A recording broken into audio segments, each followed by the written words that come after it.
Welcome to Tocqueville Talks. I'm your host, Brent Nelson. I'm the director of the Tocqueville Center here at Furman University, and I'm joined by my co-host, Beth Larive. How are you today, Beth? I'm doing well. How are you? Good. We've had a Christmas break, and we've come back refreshed and ready to go. Definitely. We've got a great interview here. I'm excited to get into it. Yeah, so last fall at Homecoming in October, we had a big event on the crisis in American higher education.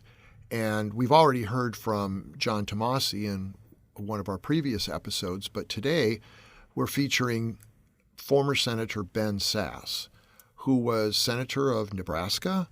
He was also the president of two colleges, a smaller one in Nebraska and then a big one, the University of Florida.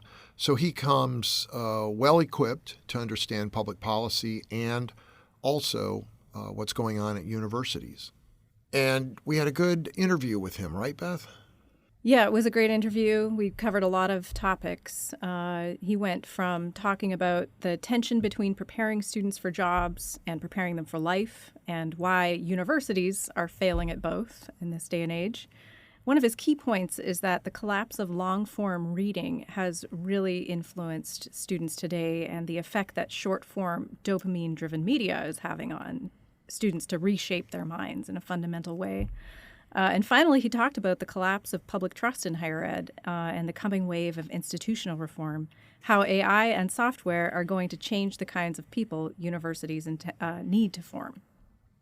Boy, that means we need to get rid of our phones and we've got to block AI. No, I know that's not everything. That's not what we covered, but he actually does have some interesting proposals for how universities should adapt beyond just, everyone becoming a Luddite. Well, we can't be Luddites, not at a university. But let me just mention that this interview was recorded before Senator Sasse announced to the world that he had been diagnosed with stage 4 pancreatic cancer. And for those of you who keep up with his Facebook page, you know that he is in chemotherapy right now and some immunotherapies and is really having a difficult time. So he is definitely in our thoughts and prayers these days. But he was not sick when he was here, so this was a really energetic interview. Definitely. I hope you enjoyed this interview.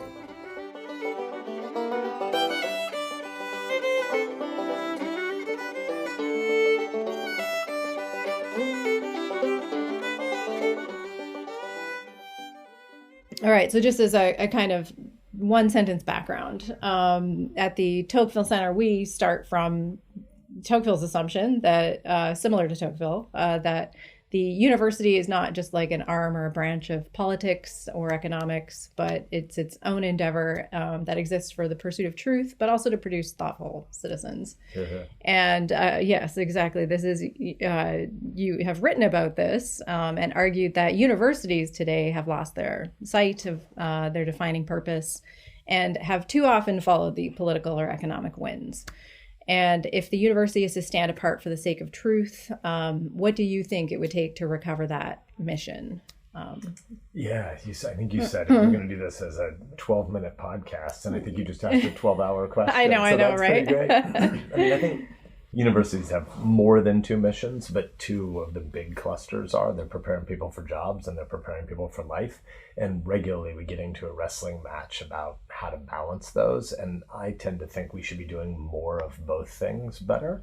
And when I teach my students about Tocqueville, the travel reporter, because that's how I think about him first, is he's trying to translate to French aristocracy how these crazy people who went to the edge of the earth for religious liberty purposes also end up producing the steamship revolution and the canal revolution and all sorts of economic dynamism. Why would that happen? Why would entrepreneurial activity and human flourishing lead to all this vitality across many, many sectors, not just religious and cultural, but also economic dynamism? And I think it's because Tocqueville was urging us to do the freedom from and freedom to questions. Mm-hmm. We're doing freedom from political constraint because universally humans endowed with universal dignity are meant to be free. We're also meant to live a life of meaning and purpose and loving our neighbor. And the university is one of the best institutions to do that kind of work.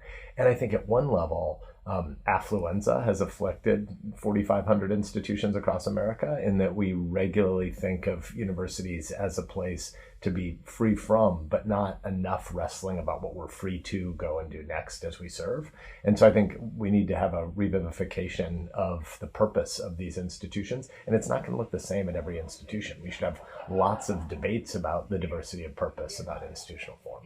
Okay, interesting. Well, that makes me think of the path or the means towards the student side of that, I guess. Yeah. So this had come up with Dr. Tomasi last night at the event we held here on freedom of speech on college campuses. And there has, as he noted, and as you have noted in your writings and talks as well, there's obviously been a thwarting, a kind of dogmatism that has overburdened many university or college campus life, not just from like a bureaucratic top down, but also like from the students themselves promoting this kind of thing. Like, where do you see that, like, in terms of being directed towards a purpose for the university, that we have that freedom towards something, like we actually have a sense of what we are heading towards? How much do you think that like earlier education that students come in with, that is like, has been highly cynical, highly critical of the American history, its past, is that contributing to a kind of dogmatism that's almost like a side product of the cynicism and apathy that results when you're not presented with any sort of thing that looks worthy of pursuing? Really good and meaty. I mean, just since you brought up John, one of his other colleagues, Jonathan Haidt, who is famous for 15 things over the last decade, but most recently, the anxious generation. I don't want to layer, and neither does Haidt, but I don't want to layer everything onto social media. But since you talk about the cynical perspective, there definitely is a tendency in short form conversations or clips or memes to say the thing that's quippy, not the thing that's serious and complicated. And we definitely know from the data that our students come in much, much, much less literate than students 20, 30, and 40 years ago arriving on a campus like this. I wish it weren't true, but I try to say it gently with my students. We all have some screen addiction in our lives, and it creates dopamine hits that are wanting shorter and shorter and shorter cycles. And a giant share of students, even liberal arts students at elite institutions, don't ever really read any whole books. It's pretty hard to wrestle through ideas in a culturally plural, humble way that says, I may come from different starting assumptions than you do, but we can still wrestle about what the common good of what it means to lay down our spears and sit at a table together and wrestle through texts or break bread together. But it's harder and harder to do that if everything is short form cotton candy. And I think that is absolutely happening on our campuses. One more challenge is that there's a massive migration toward the STEM disciplines in terms of the students' majors. And that puts, not to put too bureaucratic politics or bureaucratic economics a point on it, but it puts pressure on a campus when 5 decades in a row, students migrate from often majoring across the spectrum, or a lot of humanities students, to more and more kids majoring in STEM.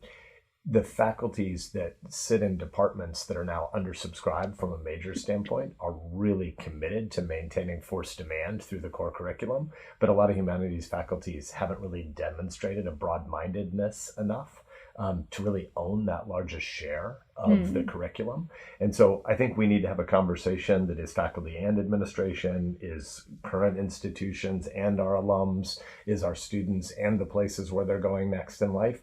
And the reality is we're not having a meaningful conversation about what happens in the core curriculum. A lot of the core curriculum, which accounts for about 35% of most students' time, isn't really worth their time, because there are a lot of classes and subjects that are way too nichified, where professors are wanting to take their research interests and use the fact that they've got forced demand from the students as a way to check the box. But these aren't really big, meaty, Tocquevillian type questions about the good, the true, and the beautiful. And if you get forced demand through the core into your classes, it better be because you're wrestling with big questions. And a lot of professors' work isn't really worth that right now. So it sounds like those Tocquevillian questions, I can guess where you think that the source of that would be. But what should the topics of these core classes be?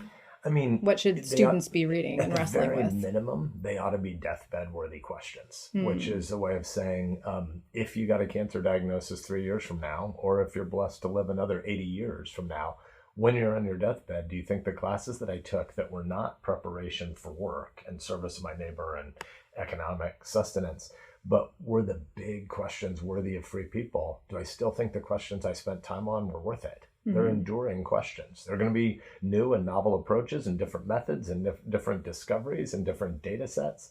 But are they big questions? Lots of our classes right now aren't really concerned with big questions. Yeah, and I think a return to the questions would also mitigate against the temptation to maybe identify one of the causes of crisis on the American universities as being like the implementation of a certain dogma from a certain political ideology with a different one, right? I think you've exactly identified that. No, it will be a return to the questions, not to the answer, one specific strain or political variant of answers, is that we have to return to the questions. Strong agree. Education and advocacy are really, really different tasks. There are times to resolve questions for the purposes of what action you need to go and take next. Most of those actions are beyond campus.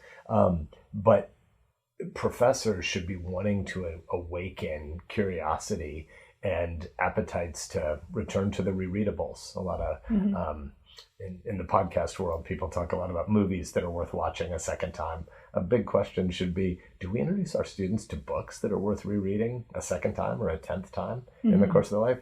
There are hundreds and thousands of those books out there. How many of them do our students become intoxicated with during their time with us on campus? Now I have to ask, what is your favorite rereadable? I won't just pander since we're, sitting at the Tocqueville Center Institute. Is it democracy in America? But, it's definitely, in my book, The Vanishing American Adult, I had a version of this, a chapter I called the 5-foot shelf of books. And what are some books you'd come back to over and over again? And Democracy in America was on it. I also think there's a lot of prison literature that's pretty amazing. To think about MLK's letter from the Birmingham jail, to think about the Apostle Paul, to think about Nelson Mandela.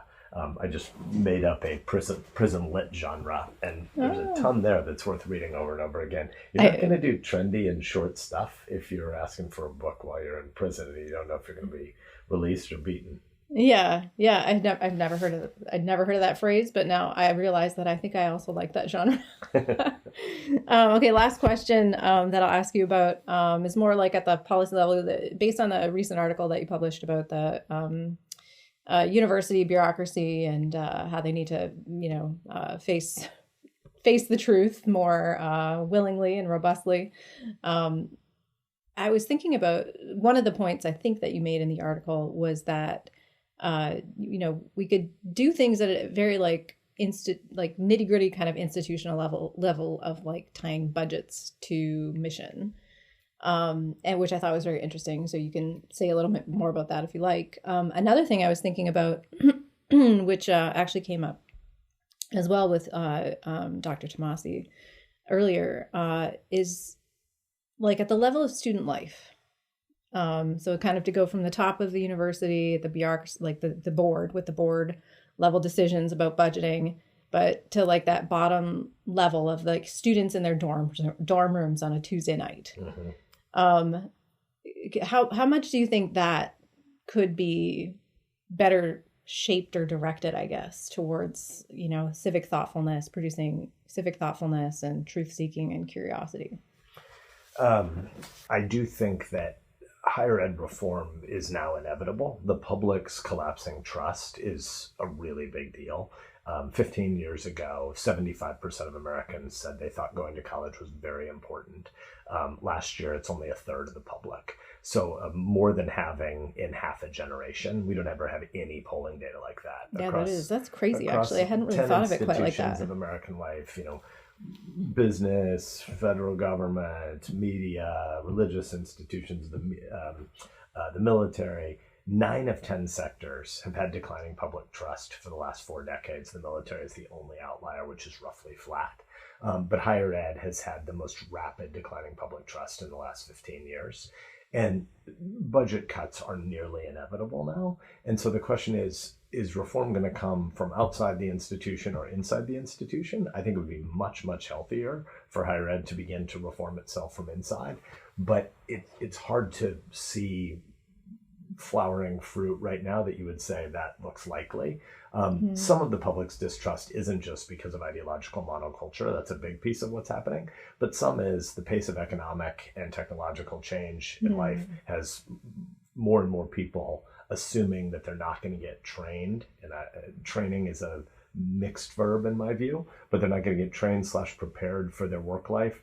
Definitely not in a way that lasts more than 10 or 15 years. So they already know they're going to have to get retrained over and over and over again. We're not just going to have a midlife crisis, but a third life crisis and a quarter life crisis.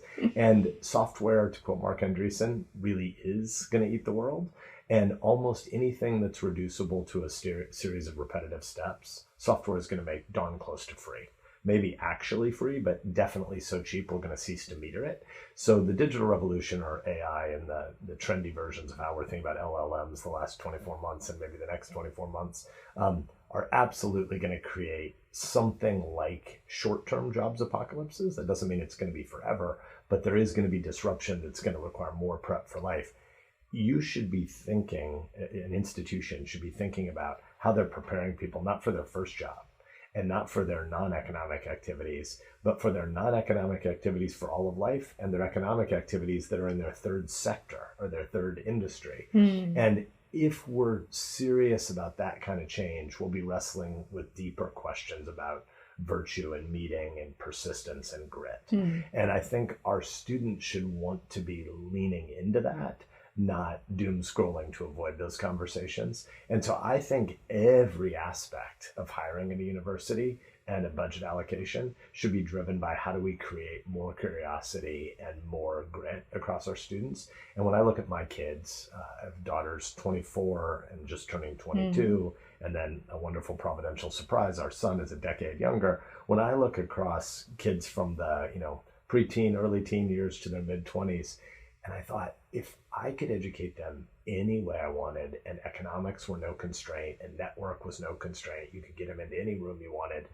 The one thing I'm pretty sure of is I wouldn't take 4 years and spend all of it in the same zip code and do all of my classes in exactly the same format of 4 classes a semester, 3 contact hours per week, 14-week semesters, 8 times.